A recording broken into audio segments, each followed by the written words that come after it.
तो देखिए, युद्ध विराम खत्म होने के तुरंत बाद हमास ने भी इजराइल पर ताबड़तोड़ हमले शुरू कर दिए थे और हमास के लड़ाकों ने आईडीएफ के तमाम ठिकानों पर भीषण अटैक किए। साथ ही साथ इजराइल के कई शहरों को भी रॉकेट से दहलाने की कोशिश की गई।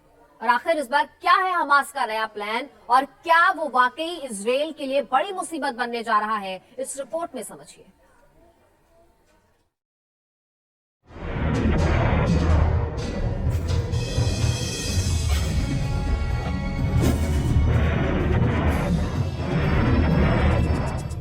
सीज फायर खत्म, जंग तेज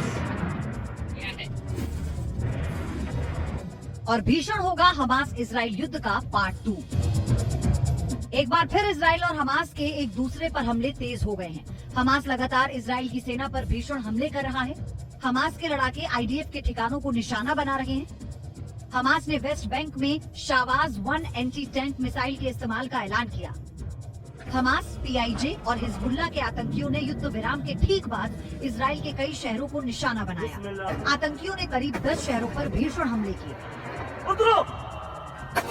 ये भी समझना जरूरी है कि आईडीएफ के इस हमले पर पलटवार हमास की तरफ से कैसे किया जा रहा है। तो हमास जो अटैक कर रहा है उसमें तेल अवीव, जो कि इजराइल का सबसे बड़ा शहर है, वहां पर अटैक किया गया। इसके अलावा एशक्लोन में हमला किया गया है, सिगरेट में हमला किया गया है, बी शोबा भी इस लिस्ट में शामिल है जहां पर हमास से ताबड़तोड़ अटैक किए गए हैं।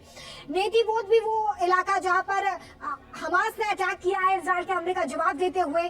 अशदोद, यरूशलेम, लगातार यहाँ पर हमास की तरफ से भी रॉकेट अटैक किया जा रहा है। इसके साथ साथ हमले कर ये बताने की कोशिश हो रही है कि अब हमास भी इस जंग में पूरी तरीके से मुस्तैदी से अपने कदम आगे बढ़ा रहा है। ईरान के विदेश मंत्री का दावा है कि हमास काफी बेहतर स्थिति में है।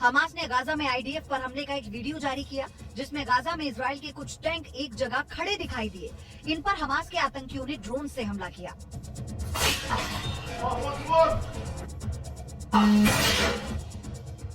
हमास की खूंखार ब्रिगेड अल कासिम ने भी मोर्चा संभाल लिया।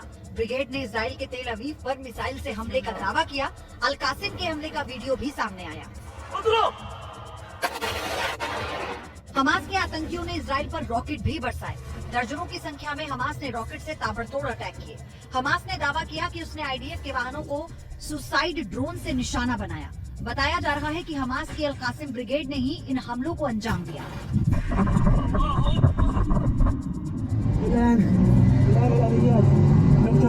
सीज फायर खत्म होने के तुरंत बाद ही हमास के रॉकेट लॉन्च पैड भी सक्रिय हो गए, जहां से इजराइल के खिलाफ जबरदस्त रॉकेट अटैक किए गए। गाजा पट्टी में हमास के लड़ाकों और इजरायली सेना के बीच पहले भी भीषण युद्ध चल रहा है। हमास के लड़ाके आईडीएफ के जवानों पर छिपकर हमला कर रहे हैं। इसमें इजराइल के 9 जवानों के घायल होने का भी दावा है। रात के वक्त भी हमास के हमलों से इजराइल गाजा बॉर्डर का आसमान रॉकेट हमलों से गूंज उठा। हालांकि इजराइल के आयरन डोम ने सभी हमलों को नाकाम कर दिया और सभी रॉकेट को आसमान में ही मार गिराया। रात में हमला करने का एक और वीडियो सामने आया। इजराइल की ओर से जारी किए गए इस वीडियो में आरोप लगाया कि हमास जानबूझकर आम लोगों को निशाना बना रहा है। हमास के हमले सैन्य ठिकानों की बजाय नागरिकों पर हो रहे हैं।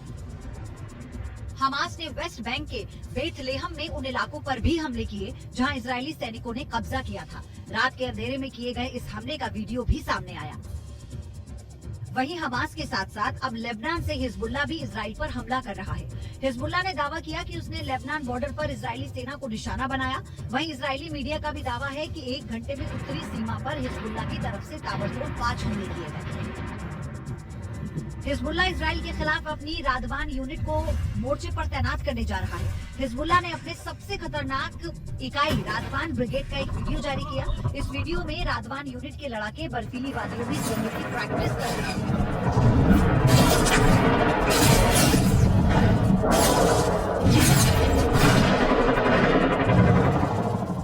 जिस तरह हमास ने इजराइल के खिलाफ एक बार फिर से अटैक करना शुरू किया, उससे उसकी नीयत में खोट दिखाई देती है।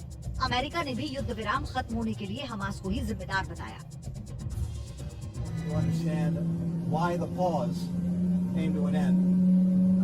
It came to an end because of Hamas. Hamas reneged on commitments it made. In fact, even before the pause came to an end, it committed an atrocious terrorist attack in Jerusalem, killing 3 people, wounding others, including Americans. It began firing rockets before the pause had ended, and as I said, it reneged on commitments it made in terms of releasing certain hostages. इससे पहले ही अनुमान लगाया जा रहा था कि cease fire को आगे बढ़ाने के पीछे हमास की मंशा कुछ और ही है। वो अपनी ताकत बढ़ाने में जुटा था। इसके पीछे उसकी रणनीति ये भी थी कि बंधकों को ऐसी जगह शिफ्ट कर दिया जाए जहां इजरायली सैनिक आसानी से ना पहुंच सके।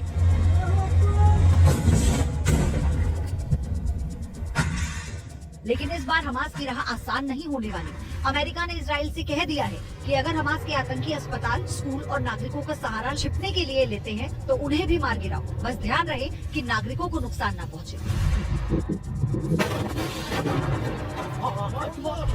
हमास अभी भी अपने पुराने ढर्रे पर चल रहा है ताकि वो युद्ध को और लंबा खींच सके और कई मोर्चों पर इजराइल को उलझा कर रख सके। और जिस तरह से उसे हिजबुल्लाह और हूतियों का साथ मिल रहा है, उससे उसका ये प्लान सफल होता दिखाई दे रहा है।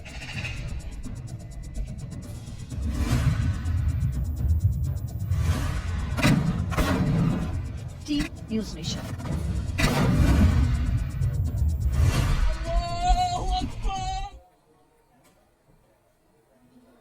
तो ही गाजा एक बार फिर से ताबड़तोड़ धमाकों से दहल रहा है। वीडियो आपको दिखाएंगे जहां गाजा में आसमान में विस्फोट और धुआं ही धुआं आपको नजर आएगा। ऐसी तमाम तस्वीरें सामने आ रही हैं और गाजा इस वक्त लहूलुहान है और इन्हीं विस्फोटकों की आवाज सुनाई दे रही है। यही खंडर हुई इमारतें वहां पर दिखाई दे रही। तो वहीं वेस्ट बैंक में भी आईडीएफ ने हमला किया है। जेनिन में कई आतंकी ठिकानों को आईडीएफ ने निशाना बनाया है। कई जगहों पर आईडीएफ की छापेमारी भी जारी है। तो आतंकी हमलों के खिलाफ आईडीएफ की एक कार्रवाई और दूसरी तरफ आईडीएफ की तरफ से सर्च ऑपरेशन भी बाकायदगी से चलाया जा रहा है।